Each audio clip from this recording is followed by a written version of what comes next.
ദൈവവചനത്തിൻ്റെ മുമ്പാകെ ഇരിപ്പാനും അത് ധ്യാനിപ്പാനും നമുക്ക് ലഭിക്കുന്ന അവസരങ്ങൾക്കായിട്ട് ദൈവത്തിന് സ്തോത്രം. നമുക്കറിയാം, ദൈവവചനം നമുക്ക് ജീവൻ നൽകുന്നു, നമുക്ക് ധൈര്യം നൽകുന്നു, അത് നമുക്ക് ശക്തി നൽകുന്നു. അത് നമ്മുടെ അനുഭവമാണ്. ഇന്നത്തെ വചന വിചിന്തനവും അപ്രകാരം തന്നെ നമ്മുടെ ആത്മീക വർധനവിനും ആശ്വാസത്തിനും പ്രബോധനത്തിനും ഇടയാകുവാൻ ദൈവത്തിൻ്റെ ആത്മാവ് സഹായിക്കുമാറാകട്ടെ.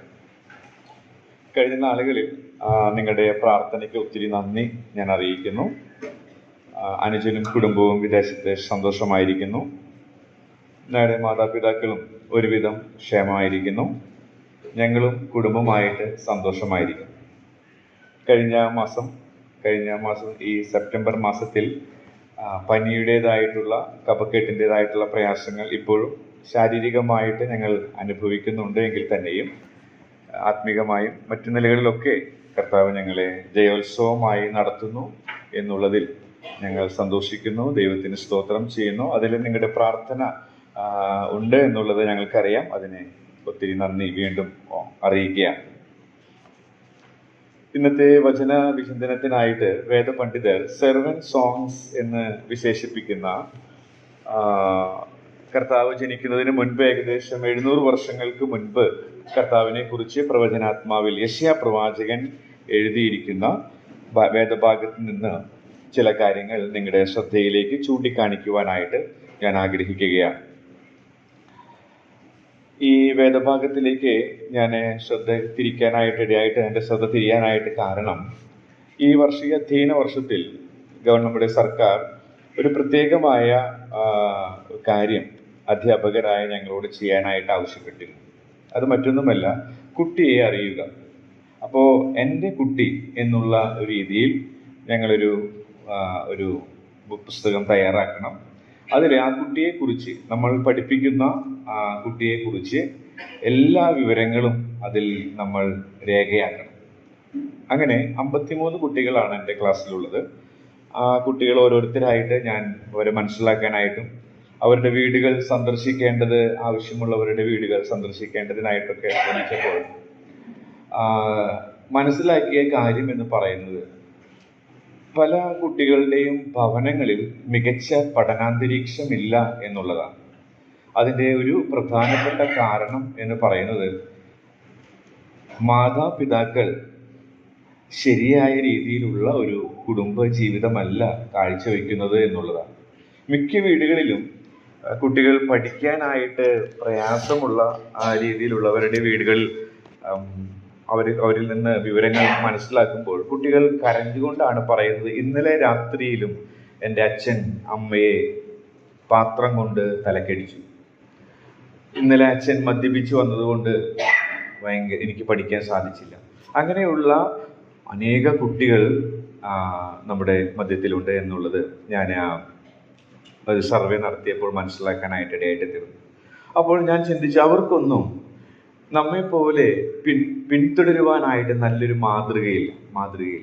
എന്നാൽ നമുക്ക് എല്ലാ ദിവസവും അനുഗമിക്കുവാനായിട്ട് നല്ലൊരു മാതൃക വെച്ചു പോയിട്ടുള്ള ഒരു നല്ല യജമാനൻ, നല്ലൊരു നാഥൻ നമുക്കുണ്ട്. അങ്ങനെ ഇരിക്കുമ്പോഴാണ് ഈ വേദഭാഗത്തിലേക്ക് എൻ്റെ ശ്രദ്ധ തിരിയാനായിട്ട് ഇടയായിട്ട് തീരുന്നത്. എന്നാൽ ദിനംതോറും പിൻഗമിക്കുവാൻ നല്ലൊരു നാഥൻ്റെ കാൽച്ചുവട് നമുക്ക് ഉണ്ടായിരിക്കെ, നമ്മളും നമ്മുടെ ജീവിതവും അങ്ങനെയുള്ള മറ്റു മനുഷ്യരെ, ശേഷം മനുഷ്യരെ പോലെ അല്ലയോ എന്നുള്ളത് ഒന്ന് വിലയിരുത്തുവാനും എനിക്കിടയായിട്ട് തീർന്നു. അപ്പോൾ അതിലുള്ള ഏറ്റക്കുറച്ചിലുകൾ തിരുത്തുവാനും ഏറ്റുപറഞ്ഞ് നിരപ്പ് പ്രാപിക്കുവാനും ഇടയായിട്ട് തീർന്നു.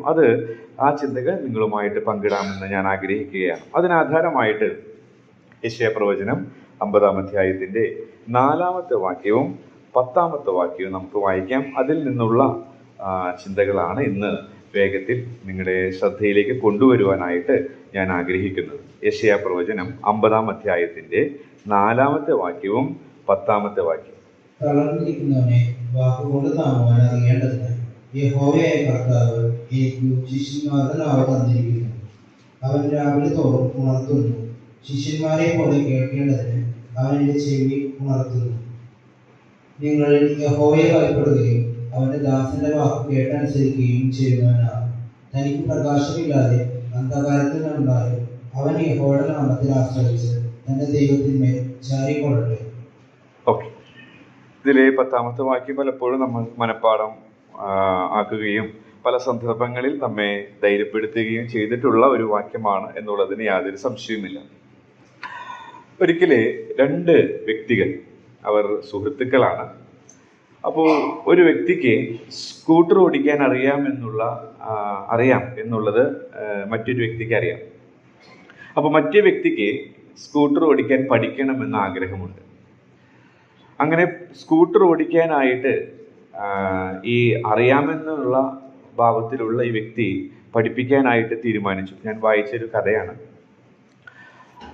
അങ്ങനെ ആ സ്കൂട്ടർ ഓടിക്കാൻ അറിയാമെന്ന ഭാവമുള്ള വ്യക്തി സ്കൂട്ടർ പഠിക്കാൻ ആഗ്രഹമുള്ള വ്യക്തിയെ പഠിപ്പിക്കാനായിട്ട് സ്കൂട്ടർ എടുക്കുകയും ആ സ്കൂട്ടറിൽ കയറിയിരിക്കാനായിട്ട് ആവശ്യപ്പെട്ടു.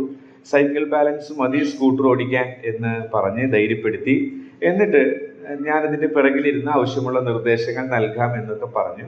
അങ്ങനെ ബാക്കിലിരിക്കുന്ന സ്കൂട്ടർ ഓടിക്കാം എന്നറിയാൻ ഭാവിക്കുന്ന വ്യക്തി നിർദ്ദേശങ്ങൾ അനുസരിച്ച് ഈ പഠിക്കാൻ ആഗ്രഹിക്കുന്ന വ്യക്തി ഓടിച്ചു. ചില കിലോമീറ്ററുകൾ ഇദ്ദേഹത്തിൻ്റെ വ്യക്തമായ നിർദ്ദേശങ്ങൾ അനുസരിച്ച് നല്ല രീതിയിൽ പോയി.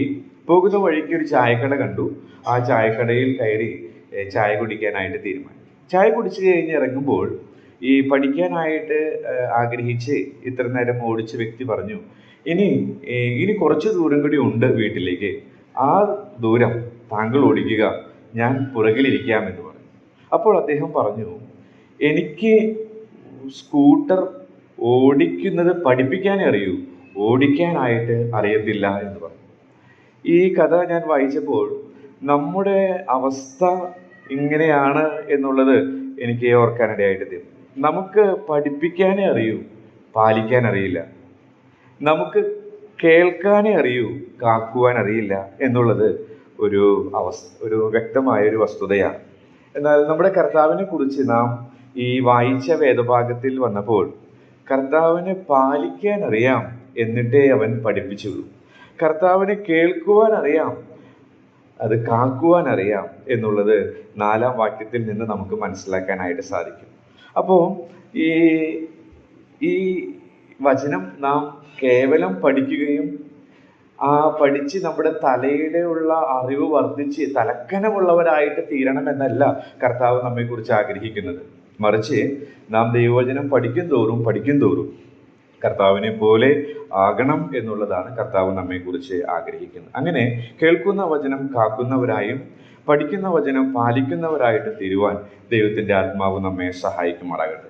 യെശയ്യാ പ്രവചനം 50ാം അധ്യായത്തിലേക്ക് വരുമ്പോൾ ഞാൻ നേരത്തെ പറഞ്ഞു, യഹോവയുടെ ദാസനെ കുറിച്ചിട്ടുള്ള പാട്ടുകളാണ് 49ാം അധ്യായം മുതൽ കാണുന്നത്. അതിലുള്ള ഒരു പാട്ടാണ്, ഒരു ഗീതമാണ് ഈ 50ാമത്തെ അധ്യായത്തിൽ നമുക്ക് വായിച്ച് മനസ്സിലാക്കാനായിട്ട് സാധിക്കുന്നത്. കർത്താവിനെ കുറിച്ചിട്ടുള്ള മനോഹരമായ പാട്ട്. അപ്പോൾ ഇവിടെ യഹോവയുടെ ദാസനായിട്ട് കർത്താവിനെ ചിത്രീകരിച്ചിരിക്കുകയാണ്. ആ യഹോവയുടെ ദാസന്റെ പ്രത്യേകത അതാണ് 4ാം വാക്യം മുതൽ 9ാം വാക്യം വരെ നമുക്ക് വായിക്കുമ്പോൾ കാണാനായിട്ട് സാധിക്കുന്നത്. 10ാം വാക്യവും 11ാമത്തെ വാക്യവും യഹോവയുടെ ദാസനെ പിൻപറ്റുന്നവരുടെ പ്രത്യേകതയും പിൻപറ്റാത്തവരുടെ പ്രത്യേകതയുമാണ്. അപ്പോൾ ഈ അധ്യായം നമുക്ക് അങ്ങനെ മനസ്സിലാക്കാനായിട്ട് സാധിക്കും. അതിൽ നിന്നാണ് ചില കാര്യങ്ങൾ നിങ്ങളുടെ ശ്രദ്ധയിലേക്ക് കൊണ്ടുവരുവാനായിട്ട് ഞാൻ ആഗ്രഹിക്കുന്നു. യഹോവയുടെ ദാസന്റെ പ്രത്യേകതകൾ അത് തന്നെ യഹോവയെ പിൻപറ്റുന്നവർക്കുമുണ്ട് എന്നുള്ളത് 4ാമത്തെ വാക്യവും 10ാമത്തെ വാക്യവും ചേർത്ത് നാം ചിന്തിക്കുമ്പോൾ നമുക്ക് മനസ്സിലാക്കാനായിട്ട് സാധിക്കും. അപ്പൊ നമ്മുടെ ജീവിതത്തിൽ കർത്താവിനെ പിൻപറ്റുന്നതിന്, യഥാർത്ഥമായി പിൻപറ്റുന്നതിന് ഇടയായിട്ട് തീരണം ഈ ചിന്തകൾ എന്നുള്ളതാണ് ഞാൻ ഇതുകൊണ്ട് ആഗ്രഹിക്കുന്നത്. യഹോവയുടെ ദാസന്റെ 1ാമത്തെ പ്രത്യേകതയായിട്ട് നമുക്ക് 4ാമത്തെ വാക്യത്തിൽ കാണാനായിട്ട് സാധിക്കുന്നത്, ആ പ്രത്യേകത തന്നെ പിൻപറ്റുന്നവരുടെ ജീവിതത്തിലും ഉണ്ടാകും എന്നുള്ളതിന് യാതൊരു സംശയവുമില്ല. ആദ്യത്തെ കാര്യം ഞാൻ നിങ്ങളുടെ ശ്രദ്ധയിലേക്ക് കൊണ്ടുവരുവാനായിട്ട് ആഗ്രഹിക്കുന്നത്, തളർന്നിരിക്കുന്നവനെ വാക്കുകൊണ്ട് താങ്ങുവാൻ അറിയേണ്ടതിന് യഹോവയായ കർത്താവ് എനിക്ക് ശിഷ്യന്മാരുടെ നാവ് തന്നിരിക്കുന്നു. അവൻ രാവിലെ തോറും ഉണർത്തുന്നു. ശിഷ്യന്മാരെ പോലെ കേൾക്കേണ്ടതിന് അവൻ എൻ്റെ ചെവി ഉണർത്തുന്നു. ശിഷ്യന്മാരെ പോലെ കേൾക്കേണ്ടതിന് എന്നുള്ള ആ പദമാണ്, ആ പദത്തിൽ നിന്നാണ് ഈ പാഠങ്ങളൊക്കെ ഉരുത്തിരിയാൻ ഇടയായിട്ട് തീർന്നത്. ശിഷ്യന്മാരെ പോലെ കേൾക്കുക. ഒന്നാമത്തെ ഈ യഹോവയുടെ ദാസന്റെ പ്രത്യേകത സ്വസ്ഥതയുള്ള ജീവിതത്തിനുടമയാണ് എന്നുള്ളതാണ്. സ്വസ്ഥതയുള്ള ജീവിതത്തിനുടമ. ശിഷ്യന്മാരെ പോലെ കേൾക്കേണ്ടതിന് എന്നുള്ള പദം അത് നമ്മെ പഠിപ്പിക്കുന്നു. എങ്ങനെയാണെന്നുള്ളത് ഞാനത് വിശദീകരിക്കും. ശിഷ്യന്മാരെ പോലെ കേൾക്കേണ്ടതിന് അവൻ എൻ്റെ ചെവി ഉണർത്തും.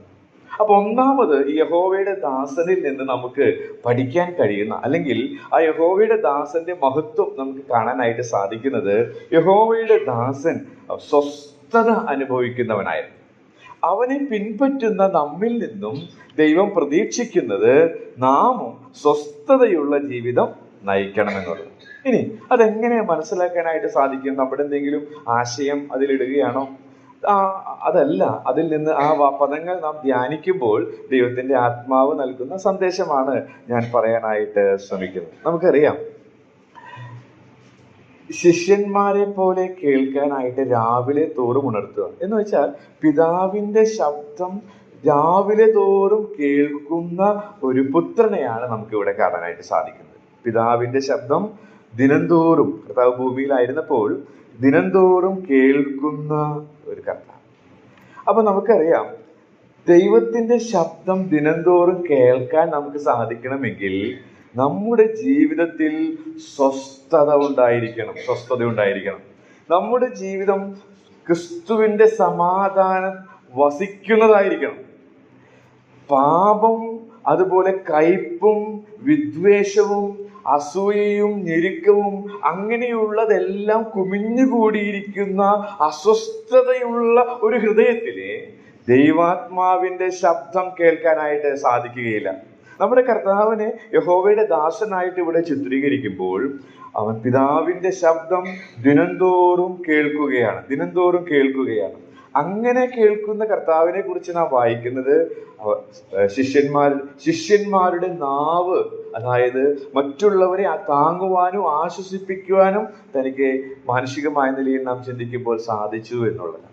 അപ്പൊ കർത്താവിന്റെ ഒരു പ്രത്യേകത, യഹോവയുടെ ദാസന്റെ ഒരു പ്രത്യേകത, സ്വസ്ഥത അവൻ അനുഭവിച്ചു എന്നുള്ളതാണ്. എങ്ങനെ മനസ്സിലാക്കാൻ സാധിക്കും? ദിനംതോറും പിതാവിന്റെ ശബ്ദം അവന് കേൾക്കാനായിട്ട് സാധിച്ചു. അപ്പൊ നമ്മുടെ ജീവിതത്തിൽ സ്വസ്ഥതയുള്ളവരായിട്ട് യഹോവയുടെ ദാസനെ പിൻപറ്റുന്നവരായിട്ട് ഞാനും നിങ്ങളും തീരണം. അതിന് ഈ രാവിലെ തോറും ദൈവത്തിന്റെ ശബ്ദം കേൾക്കുന്ന ശീലം വളർത്തണം. എന്നാൽ ഈ ദൈവത്തിന്റെ ശബ്ദം ശരിയായി കേൾക്കണമെങ്കിൽ അതിന് തടസ്സമായിരിക്കുന്ന മാലിന്യങ്ങളെ, അഴുക്കുകളെ നാം ദിനംതോറും വൃത്തിയാക്കിക്കൊണ്ടിരിക്കണം എന്നുള്ളതാണ്. അതിനെയാണല്ലോ നാം സാങ്ക്ടിഫിക്കേഷൻ, ശുദ്ധീകരണം എന്ന് പറയുന്നത്. ദിനംതോറും നമ്മിൽ പറ്റിപ്പിടിക്കുന്ന അഴുക്കുകളെ കഴുകിക്കളയുന്ന ഒരു ശീലം നമുക്കുണ്ടായിരിക്കണം. അങ്ങനെ ഉണ്ടാകുന്ന വ്യക്തിക്ക് ദിനംതോറും ദൈവത്തിന്റെ ശബ്ദം കേൾക്കാനായിട്ട് സാധിക്കും. അങ്ങനെ കേൾക്കുന്ന വ്യക്തികൾക്ക് സ്വസ്ഥത അനുഭവിക്കാനായിട്ട് സാധിക്കും. ഞാൻ നേരത്തെ പറഞ്ഞതുപോലെ എൻ്റെ കുട്ടികളിൽ ഭൂരിഭാഗം പേരുടെയും ഭവനത്തിൽ സ്വസ്ഥതയുള്ള അന്തരീക്ഷമില്ല. എന്താണ് കാരണം?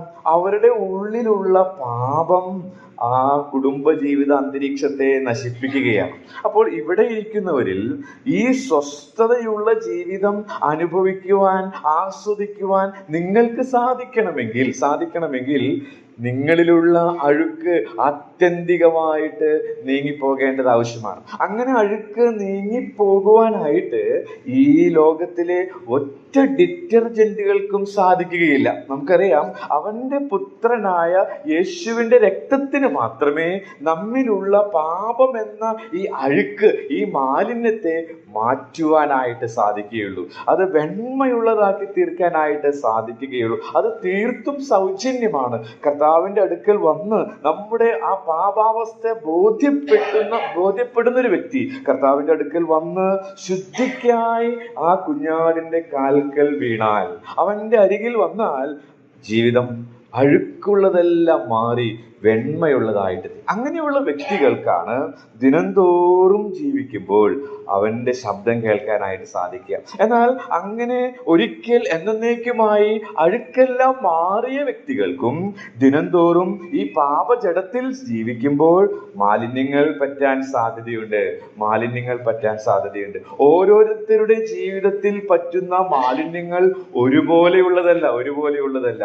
അതുകൊണ്ട് തന്നെ നമ്മുടെ ജീവിതത്തിലുള്ള മാലിന്യങ്ങൾ ഏതാണെന്ന് തിരിച്ചറിയാനുള്ള ഒരു ആഗ്രഹം ഉണ്ടാവുകയും ദൈവത്തിന്റെ സന്നിധിയിൽ അത് ഉണർത്തിച്ച്, കർത്താവേ, ഇന്നിന്ന മാലിന്യങ്ങളിൽ നിന്നൊരു മോചനം എനിക്ക് ആവശ്യമാണെന്ന് പറഞ്ഞ് ദിനംതോറും വചനത്താലുള്ള കഴുകൽ നടക്കുമ്പോൾ ദൈവത്തിന്റെ ശബ്ദം നമുക്ക് കേൾക്കാനായിട്ട് സാധിക്കും. അങ്ങനെയുള്ള വ്യക്തികൾക്ക് യഹോവയുടെ ദാസനെ പോലെ സ്വസ്ഥതയുള്ള കലങ്ങി മറിയുന്ന അന്തരീക്ഷങ്ങളൊക്കെ ആയിരിക്കാം, എന്നാൽ സ്വസ്ഥതയോടെ ജീവിക്കാനായിട്ട് സാധിക്കും. നമ്മുടെ ജീവിതത്തിൽ അങ്ങനെ നമ്മുടെ കർത്താവിന്റെ മാതൃക പിൻപറ്റി ജീവിക്കാനായിട്ട് ഇടയായിട്ട് തീരേണ്ടത് ആവശ്യമാണ്. നമുക്കറിയാം, സംഖ്യാപുസ്തകം 15-ാം അധ്യായത്തിലേക്ക് വരുമ്പോൾ ഇതിന്റെ പ്രാധാന്യം മനസ്സിലാക്കാനായിട്ട് നമുക്ക് സാധിക്കും. സംഖ്യാപുസ്തകം 15-ാം അധ്യായത്തിന്റെ 32-ഉം 35-ഉം വാക്യങ്ങൾ നമുക്കൊന്ന് വായിക്കാം. സംഖ്യാപുസ്തകം 12-ാം അധ്യായത്തിന്റെ 32-ഉം 35-ഉം വാക്യങ്ങൾ. ഇസ്രായേൽ മക്കൾ മരുഭൂമിയിൽ എത്തുമ്പോൾ ശബത്നാളിൽ ഒരുത്തൻ വിറക് പറിക്കുന്നത് കണ്ടു. പിന്നെ യഹോവ മോശെയോട്, ആ മനുഷ്യൻ മരണശിക്ഷ അനുഭവിക്കണം, സർവ്വസഭയും പാളയത്തിന് പുറത്ത് വെച്ച് അവനെ കല്ലെറിയണം എന്ന് കൽപ്പിച്ചു. ഓക്കെ, ശബത്ത് അല്ലെങ്കിൽ നമുക്ക് ഇത് ഈ ചിന്തിക്കുന്ന വിഷയവുമായിട്ട് ചേർത്ത് ചിന്തിക്കുമ്പോൾ സ്വസ്ഥത അനുഭവിക്കാൻ അവൻ വിളിക്കപ്പെട്ടവനായിരുന്നു. പക്ഷെ അവൻ ചെയ്ത കാര്യം, അവൻ വിറക് പെറുക്കി. പക്ഷെ തീ കത്തിക്കുകയോ മറ്റു കാര്യങ്ങൾ ചെയ്യുകയോ ഒന്നും ചെയ്തതായിട്ട് അവിടെ വായിക്കുന്നില്ല. ജസ്റ്റ് വിറക് പെറുക്കുകയേ ചെയ്തു. പക്ഷെ ദൈവം അവനെ വിളിച്ചിരിക്കുന്നത് സ്വസ്ഥത അനുഭവിക്കാനായിരുന്നു. എന്നാൽ അവൻ ലംഘിച്ചപ്പോൾ പഴയ നിയമത്തിൽ നാം വായിച്ച് കേട്ടത് അവൻ മരണശിക്ഷ അനുഭവിക്കണം എന്നുള്ളതാണ്. അപ്പോൾ നമ്മെ ഈ സ്വസ്ഥത അനുഭവിക്കാനായിട്ടാണ് കർത്താവ് വിളിച്ചിരിക്കുന്നത്. എന്നാൽ നമ്മുടെ ജീവിതത്തിൽ ഈ സ്വസ്ഥത അനുഭവിക്കാതെ ശബത്ത് ആ വ്യക്തി ലംഘിച്ചപ്പോൾ ഉള്ള അനുഭവത്തിലാണ് ജീവിക്കുന്നതെങ്കിൽ അത് എത്ര ഗുരുതരമായ വീഴ്ചയാണെന്നുള്ളത് നാം ഓർത്തിരിക്കേണ്ടതാണ്. പലപ്പോഴും ഇതൊരു ശീലമായി പോയത് കൊണ്ട് നമ്മിൽ പറ്റുന്ന അഴുക്കുകൾ കേവലം ഒരു വിറകല്ലേ പെറുക്കിയുള്ളൂ എന്നുള്ള ലാഘവത്തോടെ ജീവിക്കുന്നത് കൊണ്ട് കർത്താവ് നമ്മിൽ നിന്ന് പ്രതീക്ഷിക്കുന്ന സ്വസ്ഥതയുള്ള ജീവിതം നയിക്കാൻ കഴിയാത്തവരായിട്ട് നാം തീരുന്നു എന്നുള്ളത് വളരെ ദുഃഖകരമായ ഒരു കാര്യമാണ്. ഉയർത്തെഴുന്നേറ്റ കർത്താവ് ആദ്യമായിട്ട് പറഞ്ഞ കാര്യവും നമുക്കറിയാം. ശിഷ്യന്മാരോട് പറഞ്ഞു, വളരെ കലങ്ങി മറിഞ്ഞ ഹൃദയാവസ്ഥയിലിരിക്കുന്ന ശിഷ്യന്മാരോട് പറഞ്ഞു, നിങ്ങൾക്ക് സമാധാനം, നിങ്ങൾക്ക് സ്വസ്ഥത എന്ന് കർത്താവ് അവരോട് പറഞ്ഞു. കൊലോസ്യ ലേഖനം 3:15 നാം വായിക്കുന്നുണ്ട്, എടുത്തു വായിക്കേണ്ട നമുക്കറിയാം, ക്രിസ്തുവിന്റെ സമാധാനം നിങ്ങളുടെ ഹൃദയത്തിൽ വാഴട്ടെ. അപ്പോൾ ഇങ്ങനെയുള്ള സ്വസ്ഥതയുള്ള ഒരു ജീവിതം എന്ന് വെച്ചാൽ നമ്മുടെ 10-ാമത്തെ വാക്യത്തിൽ വായിക്കുന്നുണ്ട്, അന്ധകാരമുള്ള ഒരവസ്ഥയാണ്. സ്വസ്ഥതയുള്ള ജീവിതം എന്ന് വെച്ചാൽ അന്ധകാരമില്ലാത്ത അവസ്ഥ എന്നുള്ളതല്ല. ഒരു ഭക്തന്റെ ജീവിതത്തിൽ അന്ധകാരങ്ങൾ അതുപോലെയുള്ള പ്രയാസങ്ങളൊക്കെ വരും. എന്നാൽ അതിന്റെ മധ്യത്തിൽ സ്വസ്ഥത അനുഭവിക്കാനായിട്ട് സാധിക്കണം. ക്രിസ്തുവിന്റെ സമാധാനം ഹൃദയങ്ങളിൽ വാഴണം. അതിന് ഒരു എഴുത്തുകാരൻ അതിനെക്കുറിച്ച് എഴുതിയ കമന്റ് വളരെ ശ്രദ്ധേയമാണ്. അതും കൂടെ ഞാൻ പറഞ്ഞ അടുത്ത ആശയത്തിലേക്ക് പോകാനായിട്ട് ആഗ്രഹിക്കുന്നു. അദ്ദേഹം ക്രിസ്തുവിന്റെ സമാധാനം നിങ്ങളുടെ ഹൃദയങ്ങളിൽ വാഴട്ടെ എന്നുള്ളതിന് നിങ്ങളുടെ ഹൃദയത്തിൽ അതൊരു റഫറി ആയിരിക്കട്ടെ എന്നുള്ളതാണ്. ക്രിസ്തുവിന്റെ സമാധാനം നിങ്ങളുടെ ഹൃദയങ്ങളിൽ വാഴട്ടെ എന്നുള്ളതിന് അദ്ദേഹം കമന്റ് ചെയ്തിരിക്കുന്നത് നിങ്ങളുടെ ഹൃദയത്തിൽ ഈ സമാധാനം ഒരു റഫറി ആയിരിക്കട്ടെ എന്നുള്ളതാണ്. എന്ന് വെച്ചാൽ ഞാൻ നേരത്തെ പറഞ്ഞ ആശയവുമായിട്ട് അതിന് ബന്ധമുണ്ട്. ഒരു വിസിലുമായി കളിക്കളത്തിൽ ഓടി നടക്കുന്ന ഒരു റഫറി അത് നമ്മുടെ ഹൃദയത്തിലുണ്ട് എന്നുള്ളത് നാം ഓർത്തിരിക്കണം. എന്ന് വെച്ചാൽ നമ്മിലുള്ള ചെറിയ ചെറിയ തെറ്റുകൾ പോലും ഒരു പക്ഷേ മറ്റുള്ളവരുടെ മുമ്പിൽ ആളാകാനുള്ളതായിരിക്കാം, മറ്റുള്ളവർ അറിയപ്പെടണം എന്നുള്ളതായിരിക്കാം. അങ്ങനെ നമ്മളൊന്നും വലിയ തെറ്റാണെന്ന് ചിന്തിക്കാത്ത കാര്യങ്ങൾ, അങ്ങനെയൊക്കെയുള്ള അഴുക്കുകൾ ഉണ്ടായിരിക്കും. അപ്പോഴൊക്കെ ഈ റഫറി വിസിലടിക്കും. എന്ന് വെച്ചാൽ ആ സമാധാനം നമ്മുടെ ഉള്ളിൽ നിന്ന് പോകും. ശരിക്കും രക്ഷിക്കപ്പെട്ട വ്യക്തിയാണെങ്കിൽ ചെറിയ ചെറിയ തെറ്റുകൾ വരുമ്പോൾ തന്നെ നമ്മുടെ ഉള്ളിൽ അസ്വസ്ഥത ഉണ്ടാകും. അസ്വസ്ഥതയുണ്ടാവും, അസമാധാനം ഉണ്ടാകും. അതാണ് ഇവിടെ പറയുന്നത്, ക്രിസ്തുവിന്റെ സമാധാനം നിങ്ങളുടെ ഹൃദയങ്ങളിൽ വാഴട്ടെ. ഒരു റെഫറി ആയിരിക്കട്ടെ എന്നാണ് പറയുന്നത്. തെറ്റുകൾ സംഭവിക്കുമ്പോൾ അസ്വസ്ഥത നിങ്ങൾക്ക് ഉണ്ടാകുന്നില്ലെങ്കിൽ നിങ്ങൾ വളരെ അപകടത്തിലാണ് നിങ്ങളുടെ യാത്ര എന്നുള്ളത് ഓർത്തിരിക്കേണ്ടത് ആവശ്യമാണ്. എന്നാൽ ചെറിയ ചെറിയ പിഴവുകൾ പോലും സെൻസ് ചെയ്യത്തക്ക രീതിയിൽ ഒരു നല്ല നിർമ്മല മനസാക്ഷിക്ക് ഉടമകളായിട്ട് ഞാനും നിങ്ങളും തീരേണ്ടത് ആവശ്യമാണ്. അങ്ങനെയെങ്കിൽ ഈ സ്വസ്ഥത നമുക്ക് അനുഭവിക്കാനായിട്ട് സാധിക്കും എന്നുള്ളതിന് യാതൊരു സംശയമില്ല. ഞാൻ നേരത്തെ ഓർപ്പിച്ചതുപോലെ സംഖ്യാപുസ്തകം നമ്മെ ഓർപ്പിക്കുന്നത് ശബത്ത് ലംഘിച്ചു സ്വസ്ഥതയുള്ള ജീവിതം നയിക്കാതിരുന്നു മരണശിക്ഷ. ഇന്ന് കർത്താവ് കൃപായുഗത്തിലായതുകൊണ്ട് അങ്ങനെ ഇടപെടുന്നില്ല. പക്ഷേ ആ സത്യം, ആ ചരിത്രം ഇതിന്റെ പ്രാധാന്യത്തെയും ഗൗരവത്തെയും നമ്മെ ഓർപ്പിക്കുന്നു എന്നുള്ളത് നിങ്ങളുടെ ശ്രദ്ധയിൽ നിന്ന് കൊണ്ടുവരുന്നു എന്ന് മാത്രമേ ഉള്ളൂ. രണ്ടാമത്തെ ആശയത്തിലേക്ക് വരാം. ഒന്നാമത്, യഹോവയുടെ ദാസനിൽ കാണുന്ന ഒരു പ്രത്യേകത, അവൻ സ്വസ്ഥതയുള്ള ജീവിതം നയിക്കുന്നു. രണ്ടാമത്തെ കാര്യം, നമ്മുടെ ഇതേ പ്രയോഗം തന്നെ നാം ഒന്നുകൂടെ അതിനെക്കുറിച്ച് ചിന്തിക്കുമ്പോൾ, അവൻ രാവിലെ തോറും ഉണർത്തുന്നു. 4-ാമത്തെ വാക്യത്തിൽ ശിഷ്യന്മാരെ പോലെ കേൾക്കേണ്ടതിന്. ഈ പ്രയോഗം വിശ്വാസത്താലുള്ള ജീവിതം എന്നുള്ള പ്രത്യേകത നമ്മുടെ കർത്താവിൽ നമുക്ക് കാണാനായിട്ട് സാധിക്കും. അത് നമ്മിലും ഉണ്ടാകണം എന്നുള്ളതും കർത്താവ് ആഗ്രഹിക്കുന്നുണ്ട്. നമുക്കറിയാം, വിശ്വാസത്താലുള്ള ജീവിതം എങ്ങനെയാ അതിൽ നിന്ന് നമുക്ക് മനസ്സിലാക്കാനായിട്ട് സാധിക്കുക? അപ്പോൾ അതിനെതിരെ ചിന്തിച്ചാൽ നമുക്ക് മനസ്സിലാക്കാൻ സാധിക്കും. കാഴ്ചയാലുള്ള ജീവിതമല്ല, വിശ്വാസത്താലുള്ള ഒരു ജീവിതം. റോമാലേഖനം 10-ാം അധ്യായത്തിന്റെ 17-ാം വാക്യമാണ് ഇത് മനസ്സിലാക്കാനായിട്ട് എന്നെ സഹായിച്ചത്. റോമാലേഖനം 10-ാം അധ്യായത്തിന്റെ 17-ാമത്തെ വാക്യം നമുക്ക് പരിചയമാണെങ്കിലും ഒന്ന് വായിച്ചു കേൾപ്പിക്കാൻ ഞാൻ ആഗ്രഹിക്കുന്നു. റോമാലേഖനം 10-ാം അധ്യായത്തിന്റെ 17-ാമത്തെ വാക്യം.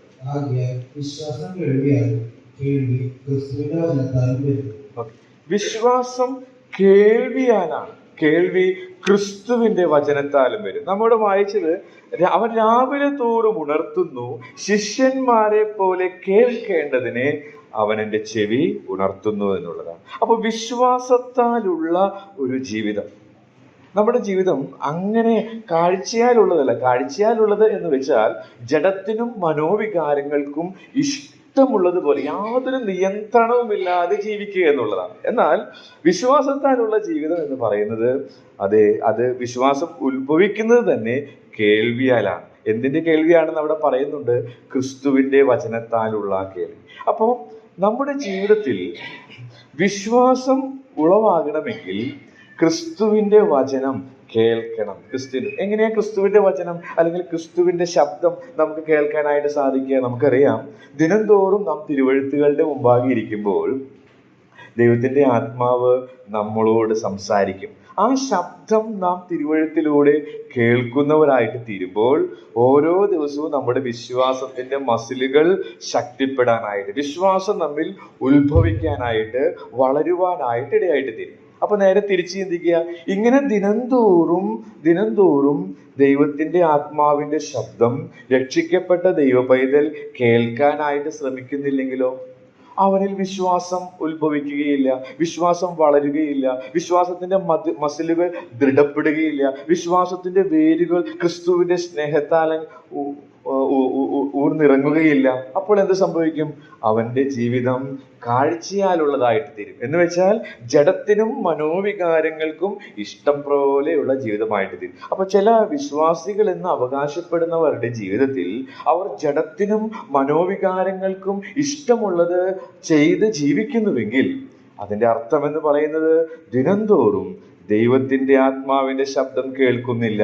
ദൈവത്തിന്റെ ആത്മാവിന്റെ ശബ്ദം കേട്ടാൽ മാത്രമേ കേൾവിയാണ്, ദൈവവചനത്തിന്റെ കേൾവിയാണ് വിശ്വാസം ഉളവാക്കുന്നത്.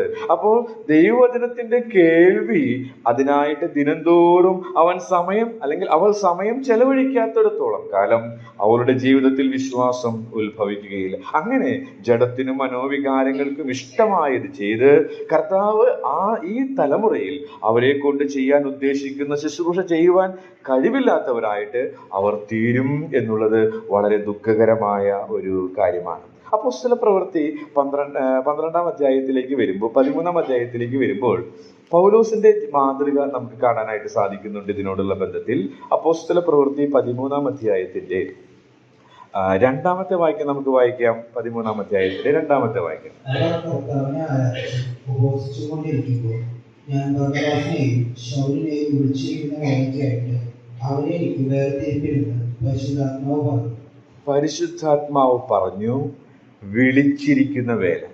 അപ്പോ പൗലോസിനെയും ബർന്നബാസിനെയും സംബന്ധിച്ച് ആ വിളി എന്ന് പറയുന്നത് ആ ശബ്ദം അവർ കേട്ടു എന്നുള്ളതാണ്. ശബ്ദം അത് അവരിൽ വിശ്വാസമായി പരിണമിച്ചു. അവർ വ്യക്തമായി നിലപാടെടുത്തതായിട്ട് അത് സഭയ്ക്ക് വ്യക്തമായി മനസ്സിലായത് നമുക്കിവിടെ കാണാനായിട്ട് സാധിക്കും. അപ്പൊ ദിനം തോറും ദൈവവചനത്തിലൂടെ പരിശുദ്ധാത്മ ശബ്ദം നാം കേൾക്കുമ്പോൾ നമ്മുടെ ഉള്ളിൽ വിശ്വാസം ഉളവാകും. പൗലോസിന്റെ ജീവിതം അതിന് മാതൃകയായിട്ട് നമ്മുടെ മുമ്പിൽ നമുക്ക് കാണാനായിട്ട് സാധിക്കുന്നുണ്ട്. അപ്പൊ രണ്ട് കാര്യങ്ങൾ ഞാൻ പറയാനായിട്ട് ഇടയായിട്ട് തീർന്നു. ഒന്ന്, സ്വസ്ഥതയുള്ള ജീവിതം യഹോവയുടെ ദാസനിൽ കാണാനായിട്ട് സാധിക്കുന്നു. എങ്ങനെയാ മനസ്സിലായത്? ശിഷ്യന്മാരെ പോലെ കേൾക്കേണ്ടതിന് രാവിലെ തോറും പിതാവിനെ കേൾക്കണമെങ്കിൽ ഉള്ളു വളരെ സ്വസ്ഥത, കലുഷിതമായ പാപത്താൽ നിറഞ്ഞ ഒരു ജീവിതശൈലി ദൈവശബ്ദം കേൾക്കുന്നതിന് തടസ്സമാണ്. അപ്പൊ സ്വസ്ഥതയുള്ള ഒരു ജീവിതം നമുക്ക് മനസ്സിലാക്കാനായിട്ട് സാധിക്കും. രണ്ടാമത്, ശിഷ്യന്മാരെ പോലെ കേൾക്കേണ്ടതിന് എന്നുള്ളതിൽ നിന്ന് കേൾവി വിശ്വാസം ഉളവാക്കുന്നു. അപ്പോൾ വിശ്വാസത്താലുള്ള ഒരു ജീവിതം, അതിന്റെ എതിർവശം കാഴ്ചയാലുള്ള ജീവിതം. അത് നമ്മെക്കുറിച്ച് ദൈവം ആഗ്രഹിക്കുന്നില്ല. കാഴ്ചയാലുള്ള ജീവിതം ജഡത്തിനും മനോവികാരങ്ങൾക്കും ഇഷ്ടമുള്ളത് ചെയ്യും. അത് ദൈവം നമ്മെക്കുറിച്ച് ആഗ്രഹിക്കുന്ന ഒരു വസ്തുതയല്ല എന്നുള്ളത് ഞാൻ ഓർപ്പിച്ച് മുന്നോട്ട് പോകാനായിട്ട് ആഗ്രഹിക്കും. അടുത്തതായിട്ട് വീണ്ടും നാം ഈ ഭാഗം ചിന്തിക്കുമ്പോൾ ശിഷ്യന്മാരെ പോലെ കേൾക്കേണ്ടതിനെ അവൻ എൻ്റെ ചെവി ഉണർത്തുന്നു. നമുക്കറിയാം, ഈ ഭാഗം വന്നപ്പോൾ മറിയയുടെ ചിത്രമാണ് എൻ്റെ മനസ്സിലേക്ക് വന്നത്. മറിയ കർത്താവ് തന്നെ അവളെ അപ്രീഷിയേറ്റ് ചെയ്ത് കാണും. നല്ല അംശം തിരഞ്ഞെടുത്തു എന്ന് പറയുന്ന ലൂക്കോസിന്റെ സുവിശേഷത്തിലെ ഭാഗമാണ്. അപ്പോ ഇവിടെ പറയാൻ കേൾക്കുക, ശിഷ്യന്മാരെ പോലെ കേൾക്കുക. അപ്പൊ ശിഷ്യന്മാരെ പോലെ കേൾക്കണമെങ്കിൽ ഗുരുവിന്റെ കീഴെ ഇരിക്കണം, ഗുരുവിന്റെ മീതെ ഇരുന്നിട്ട് കേൾക്കാനായിട്ട് സാധിക്കും. അതെന്താ കൊണ്ടുവരുന്നത്? താഴ്മയുള്ള ഒരു ജീവിതം. അപ്പൊ യഹോവയുടെ ദാസനിൽ കാണുന്ന മറ്റൊരു പ്രത്യേകത ശിഷ്യന്മാരെ പോലെ കേൾക്കേണ്ടതിനെ അവൻ എൻ്റെ ചെവി ഉണർത്തുന്നു എന്നുള്ളതിൽ നിന്ന് താഴ്മയുള്ള ഒരു ജീവിതമാണ്. ഒരു കർത്തൃദാസൻ ഇതിനെ കുറിച്ച് പറഞ്ഞത്, നാം സഭയിൽ വരുമ്പോൾ ധരിക്കേണ്ട ഒരു വസ്ത്രമുണ്ട്. സഭയിൽ വരുമ്പോൾ ധരിക്കേണ്ട വസ്ത്രം 1 പത്രോസ് 5:5 നാം അത് കാണുന്നുണ്ട്. 1 പത്രോസ് 5:5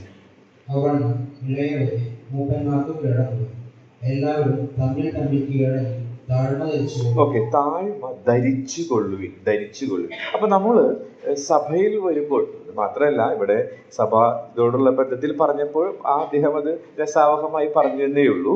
എന്നാൽ നമ്മുടെ അനുദിന ജീവിതത്തിൽ നാം വസ്ത്രങ്ങളൊക്കെ ധരിക്കാനായിട്ട് ഇഷ്ടപ്പെടുന്നതാണ്. അത് ഏറ്റവും ബ്രാൻഡഡായി അല്ലെങ്കിൽ ഏറ്റവും മികച്ചതായിട്ട് അതിനൊക്കെ നമ്മൾ ശ്രമിക്കുന്നവരാണ്. അതങ്ങനെ തന്നെ വേണം.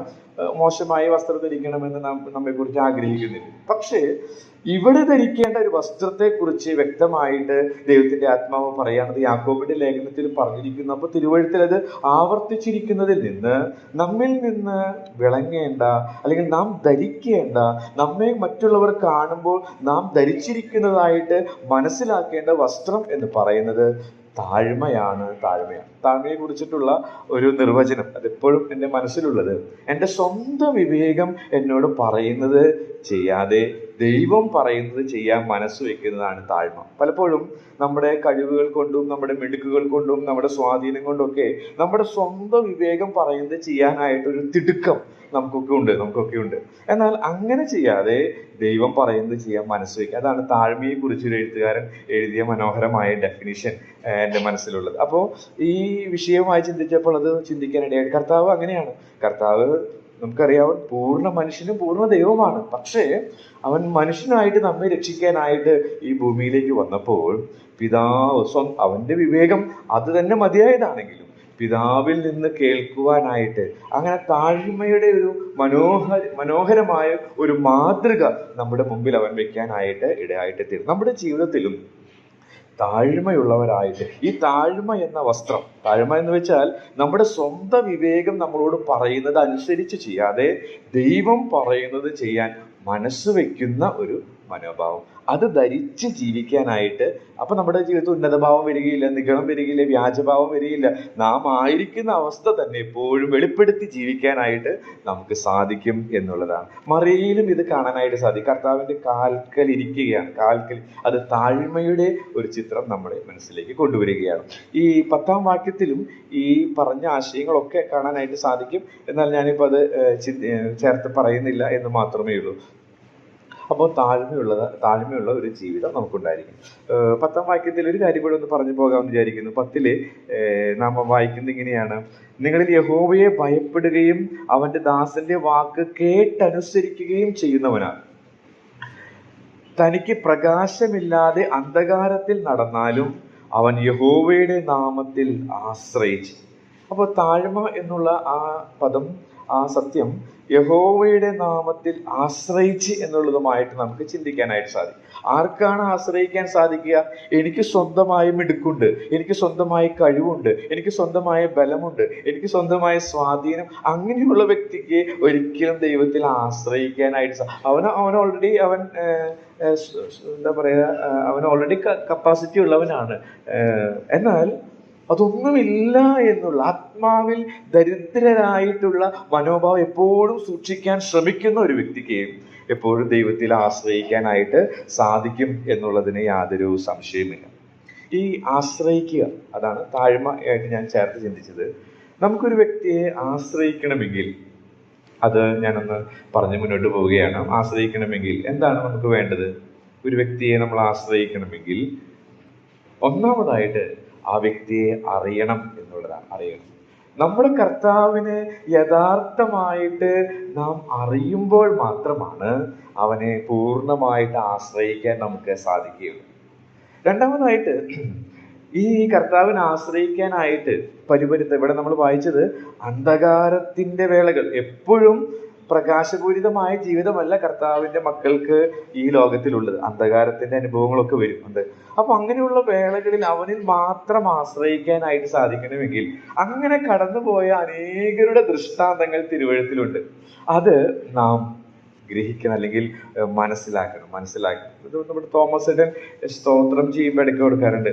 യോബ് പറഞ്ഞു, അവൻ എന്നെ കൊന്നാലും ഞാൻ അവനായിട്ട് കാത്തിരിക്കും. അതാണ് ആശ്രയത്തിന്റെ മകുടോദാഹരണമായിട്ട് നമുക്ക് എടുക്കാനായിട്ട്. അങ്ങനെയുള്ള ഭക്തരുടെ ചരിത്രങ്ങളിലൂടെ, തിരുവെഴുത്തുകളിലൂടെ നമ്മുടെ ബുദ്ധിപദേശത്തിന് നൽകിയിരിക്കുന്ന അങ്ങനെയുള്ള എഴുത്തുകൾ നമ്മൾ മനസ്സിലാക്കുമ്പോൾ നമുക്ക് കർത്താവിൽ ആശ്രയിക്കാനായിട്ട് നമ്മെ ധൈര്യപ്പെടുത്തുമെന്നുള്ളത്. മറ്റൊരു കാര്യം കൂടെ ഓർക്കാനായിട്ട് സാധിക്കുന്നത്, നാം ജിബിൻ ആരാധനയ്ക്ക് ചിന്ത പറഞ്ഞപ്പോൾ പറഞ്ഞു, എൻ മനമേ യഹോവയെ വാഴ്ത്തുക, അവന്റെ ഉപകാരങ്ങളൊന്നും മറക്കരുത്. അപ്പൊ അതിന്റെ വിപരീത താരതമ്യമായിട്ട് ഓർക്കുക. നമ്മുടെ കഴിഞ്ഞ കാല അനുഭവങ്ങൾ ഓർക്കുക. എത്ര അത്ഭുതകരമായിട്ടാണ് ഓരോ നിമിഷങ്ങളിലും കർത്താവ് നമ്മെ നടത്തിയിരിക്കുന്നത്. അപ്പൊ ഇതൊക്കെ നമ്മൾ നിരന്തരം ഓർക്കുമ്പോൾ, ദൈവസന്നിധാനത്തിൽ ഇരിക്കുമ്പോൾ ഇങ്ങനെ നമ്മൾ ഓർക്കുന്നവരായി, കർത്താവ് കഴിഞ്ഞ നാളുകളിൽ നടത്തിയ ഭക്തരുടെ ചരിത്രം മനസ്സിലാക്കിയവരായി, കർത്താവിനെ അറിയുന്നവരായിട്ട് നമ്മൾ തീരുമ്പോൾ ദിനംതോറും അവനിൽ ആശ്രയിക്കാനായിട്ട് നമുക്ക് സാധിക്കും എന്നുള്ളതിന് യാതൊരു സംശയവുമില്ല. അപ്പോൾ മൂന്നാമത്തെ കാര്യം, യഹോവയുടെ ദാസനിൽ നമുക്ക് കാണാനായിട്ട് സാധിക്കുന്നത് അവന്റെ ജീവിതം താഴ്മയുള്ളതായിരുന്നു. നമ്മിൽ നിന്നും അവനെ പിൻപറ്റുന്ന, യഹോവയുടെ ദാസനെ പിൻപറ്റുന്ന നമ്മിൽ നിന്നും ദൈവം ആഗ്രഹിക്കുന്നത് നമ്മളും താഴ്മയോടെ സ്വന്തം വിവേകം പറയുന്നത് ചെയ്യാൻ മനസ്സ് വെക്കാതെ ദൈവം പറയുന്നത് ചെയ്യാൻ മനസ്സ് വെക്കുന്നവരായിട്ട് തീരണം എന്നുള്ളതാണ്. നാലാമത്തെ കാര്യം നമുക്ക് കാണാനായിട്ട് സാധിക്കുന്നത്, 4-ാമത്തെ വാക്യം തന്നെ 50-ന്റെ യെശയ്യാപ്രവചനം 50-4, അവൻ രാവിലെ തോറും ഉണർത്തുന്നു, ശിഷ്യന്മാരെ കേൾക്കേണ്ടതിനെ അവൻ എൻ്റെ ചെവി ഉണർത്തുന്നു. അപ്പോ മറ്റൊരു സത്യം അത് നമ്മെ ഓർപ്പിക്കുന്നത്, നമുക്കറിയാം, ഈ ശിഷ്യന്മാരെ പോലെ കേൾക്കുക എന്ന് പറയുമ്പോൾ ഒരു കീഴടങ്ങുന്ന വിധേയത്വമുള്ള ഒരു ചിത്രം നമുക്ക് അവിടെ കാണാനായിട്ട് സാധിക്കും. മറിയയുടെ ദൃഷ്ടാന്തം ചരിത്രം നാം എടുക്കുമ്പോൾ ആ ഗുരുവിന്റെ കാൽക്കൽ കീഴടങ്ങിയിരിക്കുന്ന ഒരു അവസ്ഥ. നമ്മുടെ കർത്താവിനെ കുറിച്ചും ലൂക്കോസിന്റെ സുവിശേഷത്തിൽ നാം അത് വായിക്കുന്നുണ്ട്. നമുക്കതൊന്ന് വായിക്കാം. ലൂക്കോസിന്റെ സുവിശേഷം 2-ാം അധ്യായത്തിലേക്ക് വരുമ്പോൾ നാം അത് വായിക്കുന്നുണ്ട്. ലൂക്കോസിന്റെ സുവിശേഷം 2-ാം അധ്യായത്തിൽ കർത്താവിൽ വിളങ്ങിക്കണ്ട ഒരു ഗുണമായിട്ട് നാം അത് വായിക്കുന്നു. ലൂക്കോസിന്റെ സുവിശേഷം 2-ാം അധ്യായത്തിന്റെ 51-ാമത്തെ വാക്യം. പിന്നെ അവൻ അവരോട് കൂടെ ഇറങ്ങി നസ്രത്തിൽ വന്ന് അവർക്ക് കീഴടങ്ങിയിരുന്നു. ഓക്കെ. അപ്പൊ ഈ പശ്ചാത്തലം നമുക്കറിയാം. കർത്താവ് ആ പണ്ഡിതന്മാരെ വിസ്മയിപ്പിച്ചു. 12 വയസ്സുള്ള കർത്താവ്. എന്നിട്ട് അവൻ പിന്നീട് കാണാതെ പോയി കർത്താവ് ദേവാലയത്തിലേക്ക് വന്ന് മാതാപിതാക്കൾ തിരിച്ചുപോയി ബാലൻ കൂടെ ഉണ്ടാകുമെന്ന് വിചാരിച്ചു. പിന്നെ തിരിച്ചു വന്ന് പിന്നെ വീണ്ടും കൂട്ടിക്കൊണ്ടുപോകുന്ന ഭാഗമാണ് നമ്മൾ വായിക്കുന്നത്. അങ്ങനെ 12 വയസ്സുള്ള കർത്താവ് ആ പരീക്ഷ പണ്ഡിതന്മാരെ ശാസ്ത്രിമാരെ വിസ്മയിപ്പിച്ച ജ്ഞാനമുള്ള കർത്താവ് ചെയ്ത ഒരു കാര്യം ഇവിടെ നാം വായിക്കുന്നത് കീഴടങ്ങിയിരുന്നു എന്നുള്ളതാണ്. നമുക്ക് പലപ്പോഴും സാധിക്കാത്ത ഒരു കാര്യമാണ്. ദൈവം വെച്ചിരിക്കുന്ന അധികാര സംവിധാനങ്ങൾക്ക് കീഴടങ്ങിയിരിക്കാൻ നമുക്ക് മനസ്സില്ല. പലപ്പോഴും നമ്മുടെ ജീവിതത്തിൽ അത് പലതരത്തിലുള്ള പ്രശ്നങ്ങൾക്ക് അത് കാരണമായിട്ട് തീരുന്നുണ്ട്. എന്നാൽ ഇവിടെ യഹോവയുടെ ദാസനിൽ കാണാനായിട്ട് സാധിക്കുന്നു പിതാവിനെ കീഴടങ്ങിയിരിക്കുന്ന പുത്രനെയാണ്. അത് കേൾക്കേണ്ടതിനെ അവൻ എൻ്റെ ചെവി ഉണർത്തുന്നു. നമ്മുടെ ജീവിതത്തിലും ഈ 10-ാം വാക്യത്തിൽ നാം വായിക്കുന്നത് കേട്ടനുസരിക്കുകയും ചെയ്യുക. അതൊരു വിധേയത്വമുള്ള മനസ്സിനെയാണ് ചിത്രീകരിക്കുന്നത്. നമ്മുടെ ജീവിതത്തിൽ നമുക്ക് അഭിപ്രായ വ്യത്യാസങ്ങളൊക്കെ ഉണ്ടാകാം. പക്ഷേ ദൈവം വെച്ചിരിക്കുന്ന സംവിധാനങ്ങൾക്ക് കീഴടങ്ങിയുള്ള ഒരു ശൈലി ഞാനും നിങ്ങളും വളർത്തുന്നത് കർത്താവിൻ്റെ മാതൃകയാണ്. അത് അനുഗ്രഹമാണ് എന്നുള്ളതിന് യാതൊരു സംശയവുമില്ല. നമുക്കറിയാം നമ്മുടെ കർത്താവ് ആ 12 വയസ്സിൽ മാതാപിതാക്കൾക്ക് കീഴടങ്ങിയിരുന്നു. കർത്താവിനേക്കാൾ എത്രയോ പരിജ്ഞാനം കുറവുള്ളവരായിരുന്നു ആ മാതാപിതാക്കൾ. കർത്താവിനേക്കാൾ എത്രയോ കഴിവ് കുറവുള്ളവരായിരുന്നു ആ മാതാപിതാക്കൾ. എന്നാൽ പരിജ്ഞാനം കുറഞ്ഞ, കഴിവ് കുറഞ്ഞ അങ്ങനെയുള്ളവർക്ക് കീഴടങ്ങിയിരുന്നു. കാരണം സകലത്തിനും അവൻ നമുക്ക് മാതൃകയാണ്. സകലത്തിനും അവൻ നമുക്ക് ആ കർത്താവിൻ്റെ മാതൃക ഞാനും നിങ്ങളും പിൻപറ്റേണ്ടത് ആവശ്യമാണ്. പത്രോസിന്റെ ലേഖനത്തിലേക്ക് വരുമ്പോൾ എന്തുകൊണ്ട് വിധേയത്വമുള്ള ജീവിതം നയിക്കണം എന്നുള്ളതിന് 5-6 കാരണങ്ങൾ നമുക്ക് 2-ാം അധ്യായത്തിൽ കാണാനായിട്ട് സാധിക്കും. ആ അധ്യായത്തിൽ തന്നെ ആവർത്തിച്ചു വരുന്ന ഒരു പദമാണ് കീഴടങ്ങുവിൻ എന്നുള്ളത്. ഞാനിപ്പോൾ അത് പറയാനായിട്ട് ശ്രമിക്കുന്നില്ല. അവസാനമായിട്ട് ഒരു കാര്യം കൂടെ നിങ്ങളുടെ ശ്രദ്ധയിലേക്ക് ഇതിൽ നിന്ന് ചൂണ്ടിക്കാണിച്ച് ഞാൻ ഇരിക്കാനായിട്ട് ആഗ്രഹിക്കുകയാണ്. അതിൻ്റെ 11-ാമത്തെ വാക്യത്തിലേക്ക് വരുമ്പോൾ 50-ാം അധ്യായത്തിന്റെ 11-ാമത്തെ വാക്യത്തിൽ വരുമ്പോൾ അതൊന്ന് വായിക്കാം. യെശയ്യാ പ്രവചനം 50:11. നിങ്ങളെല്ലാവരും നിങ്ങളുടെ തീയുടെ വെളിച്ചത്തിലും നിങ്ങൾ കൊളുത്തിയിരിക്കുന്ന തീയമ്പുകളുടെ ഇടയിലും നടക്കും. എന്റെ കയ്യാൽ ഇത് നിങ്ങൾക്ക് ഭവിക്കും. നിങ്ങൾ വ്യസനത്തോടെ കിടക്കേണ്ടി വരും. ഓക്കെ, ഇവിടെ ഒരു മുന്നറിയിപ്പ് നൽകുകയാണ്. ഇപ്പൊ ഇത്ര നേരം യഹോവയുടെ ദാസന്റെ പ്രത്യേകതകളും അതേ പ്രത്യേകതകൾ തന്നെ പിൻപറ്റുന്നവർക്കുമുണ്ട് എന്നുള്ളതാണ് ഞാൻ പറയാൻ ശ്രമിച്ചത്. എന്നാൽ ഈ 11-ാം വാക്യത്തിൽ നാം വായിക്കുന്നത് ഇങ്ങനെ യഹോവയെ പിൻപറ്റാത്തവരുടെ ഒരു പ്രത്യേകതയാണ്. അതായത് അന്ധകാരത്തിന്റെ വേളകൾ വരുമ്പോൾ കർത്താവിനെ പിൻപറ്റാതെ സ്വന്തമായിട്ട് തീ ഉൽപ്പാദിപ്പിക്കുന്ന ആളുകൾ, അതാണ് അവിടെ പറയുന്നത്. ആ തീ കത്തിച്ച് തീയമ്പുകൾ അരക്കി കെട്ടുന്നവരെ. അപ്പോൾ അവർ കർത്താവ് അനുവദിച്ചിട്ടാണ് ഈ അന്ധകാരത്തിന്റെ വേള വന്നത്. ആ അന്ധകാരത്തിന്റെ വേള കർത്താവ് അറിയാതെയും അനുവദിക്കാതെയുമല്ല എന്നുള്ള ആ ബോധ്യത്തിൽ ജീവിക്കുന്നതിന് പകരം അവർ ചില ഷോർട്ട് കട്ടുകൾ ഉണ്ടാക്കുകയാണ്. അവർ ചില കുറുക്കു വഴികൾ ഉണ്ടാക്കുകയാണ്. അതിൽ നിന്ന് ഞാൻ പഠിച്ച പാഠം എന്ന് പറയുന്നത് യഹോവയുടെ ദാസനിൽ കാണുന്ന മറ്റൊരു പ്രത്യേകത, അവൻ കാത്തിരിക്കുന്നു. നമ്മിൽ നിന്നും ആഗ്രഹിക്കുന്നത് കാത്തിരിക്കണം എന്നുള്ളതാണ്. നമ്മൾ അന്ധകാരത്തിന്റെ വേളകളിൽ അകപ്പെടുമ്പോൾ നമ്മളായിട്ട് ഷോർട്ട് കട്ടുകളൊന്നും ഉണ്ടാക്കേണ്ടതായിട്ടില്ല. ദൈവം തന്നെ ആ സ്ഥിതിക്ക് ഭേദം വരുത്തും. അതിനവൻ കഴിവുള്ളവനാണ്. 50-ാം അധ്യായത്തിന്റെ 1 മുതൽ 3 വരെയുള്ള വാക്യങ്ങൾ വായിക്കുമ്പോൾ ഇസ്രയേലിനെ കുറിച്ച് വളരെ വേദനയോടുകൂടെ കർത്താവ് പറയുകയാണ്, ഞാൻ നിങ്ങളെ അല്പകാലത്തേക്ക്, അല്ലെങ്കിൽ ഞാൻ നിങ്ങളെ ബാബേലിലേക്ക്, കൽദയ ദേശത്തേക്ക് അയച്ചത് എനിക്ക് നിങ്ങളോടുള്ള വിരോധം കൊണ്ടല്ല, എനിക്ക് നിങ്ങളെ അതിൽ നിന്ന് രക്ഷിക്കാൻ ശക്തിയില്ലാത്തത് കൊണ്ടല്ല. കർത്താവ് പറയുന്നത് ഇങ്ങനെയാണ്, 2-ാം വാക്യത്തിൽ പറയുകയാണ്, വിടുവിപ്പാൻ എന്റെ കൈ കുറുകിയിരിക്കുന്നു, അല്ല വിടുവിപ്പാൻ എനിക്ക് ശക്തിയില്ലയോ? എന്റെ ശാസന കൊണ്ട് ഞാൻ സമുദ്രത്തെ വറ്റിച്ചു കളഞ്ഞു, ചെങ്കടൽ, നദികളെ മരുഭൂമികളാക്കി, യോർദാൻ, ഇങ്ങനെയൊക്കെയുള്ള കാര്യങ്ങൾ ചെയ്ത എനിക്ക് നിങ്ങളെ കൽദയരുടെ ദേശത്തേക്ക് അയക്കാതിരിക്കാൻ സാധിക്കില്ലയോ? സാധിക്കും. പിന്നെ എന്തുകൊണ്ടാണ് ഞാൻ അയച്ചത്? അവിടെ 1-ാം വാക്യത്തിൽ പറയുകയാണ്, അവസാന ഭാഗം, നിങ്ങളുടെ ലംഘനങ്ങൾ നിമിത്തമാണ്, നിങ്ങളുടെ ലംഘനങ്ങൾ നിമിത്തമാണ്. അപ്പോൾ ഇസ്രയേൽ ജനത്തിന് ദൈവത്തിന്റെ പ്രവൃത്തികൾക്കായിട്ട്, ദൈവം വെച്ചിരിക്കുന്ന സമയത്തിനായിട്ട് കാത്തിരിക്കാനായിട്ട് കഴിഞ്ഞില്ല.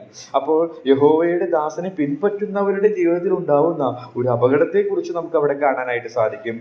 അന്ധകാരത്തിന്റെ വേളകൾ വരുമ്പോൾ ദൈവത്തിനായിട്ട് കാത്തിരിക്കാതെ സ്വയമായി തീ കത്തിക്കുന്നവരായിട്ട് ആ പ്രശ്നത്തെ സ്വന്തം ശക്തി കൊണ്ടും സ്വന്തം യുക്തി കൊണ്ടും ഓവർകം ചെയ്യാനായിട്ട് നമ്മൾ ശ്രമിക്കും. അങ്ങനെ ശ്രമിക്കുമ്പോൾ നിങ്ങൾ വ്യസനത്തോടെ കിടക്കേണ്ടി വരും. ഇസ്രായേൽ ജനത്തിൽ സംഭവിച്ച അതേ അപകടം നമ്മുടെ ജീവിതത്തിലും ഉണ്ടാകാനായിട്ട് സാധ്യതയുണ്ട്. അതുകൊണ്ട് നേരുള്ളവർക്ക് ഇരുട്ടിൽ വെളിച്ചം ഉദിക്കും.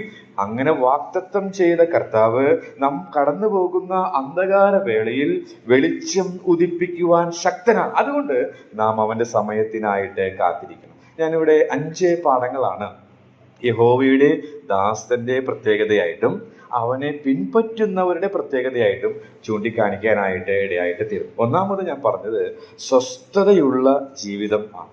വളരെ ലളിതമാണെങ്കിലും വളരെ പ്രധാനപ്പെട്ടതാണ്. നാം ഈ തിരുവെഴുത്തുകളെ ഗൗരവമായിട്ട് എടുക്കുന്നില്ലെങ്കിൽ നമ്മൾ ആത്മീയ ജീവിതം പുരോഗതി പ്രാപിക്കുകയില്ല. ഞാൻ നേരത്തെ എൻ്റെ ക്ലാസ്സിലുള്ള പല കുട്ടികളുടെ ഭവനങ്ങളിലുള്ള കാര്യം സൂചിപ്പിച്ചതുപോലെ ജീവിതം വളരെ അസ്വസ്ഥതകൾ നിറഞ്ഞതായിട്ട് തീരും. എന്നാൽ ദൈവം നമ്മെ വിളിച്ചത് നമുക്ക് പിൻപറ്റുവാൻ നല്ലൊരു മാതൃകയായിട്ട് കർത്താവിന് നൽകിയിരിക്കുന്നത്. അവൻ സ്വസ്ഥതയുള്ള ജീവിതം ഈ ഭൂമിയിൽ കാഴ്ചവെച്ചു. അവനെ പിൻപറ്റുന്ന നാമും സ്വസ്ഥതയുള്ള ജീവിതം കാഴ്ചവെക്കേണ്ടത് ആവശ്യമാണ്. അവൻ വിശ്വാസത്താൽ ജീവിച്ചു.